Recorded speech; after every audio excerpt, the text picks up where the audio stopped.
Ma'am इतने patients clinic पे आते हैं और मैंने क्या नोट किया है कि लाइफस्टाइल और डाइट का बहुत बड़ा रोल जो है वो पेशेंट की लाइफ में रहता है। लेकिन क्या हो रहा है कि नेट पे देख के लोगों ने बहुत सारा ज्ञान इकट्ठा किया होता है जी जी, और वो बिल्कुल बहुत बिल्कुल सारी चीज़ें ऐसी भी होती हैं जो सिर्फ भ्रम होती हैं, वो बिल्कुल सच ठीक भी कह रहे नहीं हैं। होता। जी जी जी लेकिन जी, पेशेंट को गाइड करना बहुत इंपॉर्टेंट है कि कौन सी चीज़ उनके लिए साइंटिफिकली ठीक है। ठीक है कि नहीं है।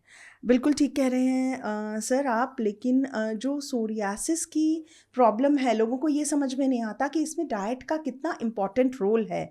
उन्हें सिर्फ दवाइयाँ नहीं लेनी हैं, लेकिन साथ में जो उनको लाइफस्टाइल चेंजेस करने हैं, जो डाइट में चेंजेस करने हैं, वो उनकी मदद करेगा उन दवाइयों को प्रॉपरली वर्क करने में। तो इसलिए इम्पॉर्टेंट है कि वो थोड़े थोड़े चेंजेस करें, धीरे धीरे चेंजेस करें। हम एक साथ उनको चेंजेस करने के लिए नहीं कह रहे हैं, लेकिन वो बहुत इम्पॉर्टेंट है और ओवरऑल उसका इफ़ेक्ट उनकी कंडीशन की इम्प्रूवमेंट में बहुत रोल रहेगा। मैम आपका इतने सालों का एक्सपीरियंस है एज ए डाइटिशियन, आपने 40 साल से काम किया है और डिफरेंट केसेस आपने स्टडी किए हैं। हॉस्पिटल में पेशेंट जो एडमिट भी रहते थे स्किन डिजीज़ की, उनको भी आपने ट्रीट किया है।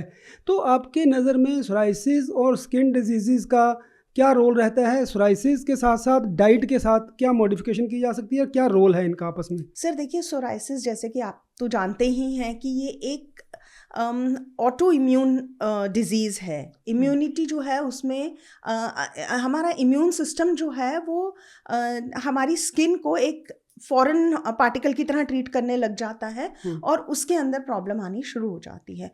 इसके अंदर इन्फ्लेमेशन शुरू हो जाती है, इसमें हमारी गट हेल्थ इन्वॉल्व हो जाती है और हमारी स्किन इन्वॉल्व हो जाती है। तो इन सारी चीज़ों को ध्यान में रखते हुए जो डाइट में मॉडिफिकेशंस होने चाहिए वो बहुत इंपॉर्टेंट है। तो हम क्या करेंगे, हमारी जो इम्यून सिस्टम है उसको स्ट्रेंथन करना है, हमें गट हेल्थ का ख्याल रखना है ताकि कोई ऐसी चीज़ें ना हो जो कि इन्फ्लेमेशन को फ्लेयर अप करें। और तीसरी चीज़, स्किन की भी केयर साथ साथ हमें रखनी है दवाइयों के साथ साथ। ये बहुत अच्छा पॉइंट आपने मैडम बताया। आज हम इस पे भी बात करेंगे कि कौन कौन सी डाइट में ऐसी चीज़ें हैं जो कि हेल्प करती हैं पेशेंट को उसकी सोराइसिस की कंडीशन को मैनेज करने के बारे में, और कौन सी चीज़ें ऐसी हैं जो सोराइसिस को ट्रिगर्स हैं और सोराइसिस में इन्फ्लेमेशन लाती हैं, सोराइसिस के पैचेस को रेड कर देती हैं और पेशेंट एग्रीवेटेड स्टेज में हमारे पास आता है। जैसा कि सर मैंने कहा कि सोराइसिस एक ऑटो इम्यून डिजीज़ है और जिसकी वजह से कि बॉडी में इम्यूनिटी जो है वो गड़बड़ होने लगती है। स्किन जो है उसमें पैचेस आने लगते हैं। तो कई ऐसे खाने की चीज़ें हैं जो कि इन्फ्लेमेशन को इंक्रीज़ करती हैं। तो लोगों को ख्याल रखना है कि वो चीज़ें उन्हें कंज्यूम कम करनी है।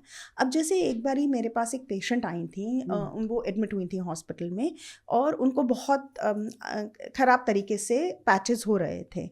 तो हमने धीरे धीरे उनकी गेहूं का उनका इंटेक, हमने वीट का इंटेक उनका कम किया। कोई भी ग्लूटेन रिच फूड्स जो थे वो उनकी डाइट से हमने धीरे धीरे निकाल दिए, ताकि क्यों, और उनको नहीं मालूम था कि उनको ग्लूटेन की एलर्जी है, क्योंकि कई चीज़ों से उन्हें एलर्जी हो जाती है, हम लोगों को पता ही नहीं चलता, उसकी कोई टेस्ट भी नहीं है। तो इसकी वजह से बाद में पता चला उन्हें ग्लूटेन एलर्जी की वजह से ये सोरियासिस, उनका इन्फ्लेमेशन उनकी बहुत ज़्यादा इंक्रीज हो रही थी। इसलिए ज़रूरी है कि जो ट्रिगर फैक्टर्स हैं, जैसे कि मैंने ग्लूटेन कहा, इसी तरह से लैक्टोज एक ट्रिगर फैक्टर है।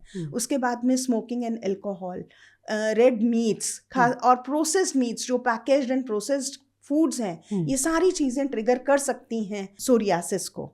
तो ग्लूटेन रिच फूड्स क्या क्या हैं, जैसे वीट प्रोडक्ट्स हैं, गेहूं से जो बनी हुई चीज़ें हैं वो ग्लूटेन रिच फूड्स होते हैं।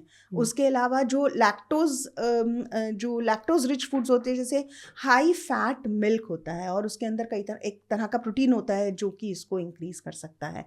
उसके बाद जो हमारे प्रोसेस्ड मीट्स होते हैं या रेड मीट्स होते हैं, उसमें एरिकिडोनिक एसिड रहता है, जिसकी वजह से इसके होने के चांसेस, फ्लेयर अप होने के चांसेस होते हैं।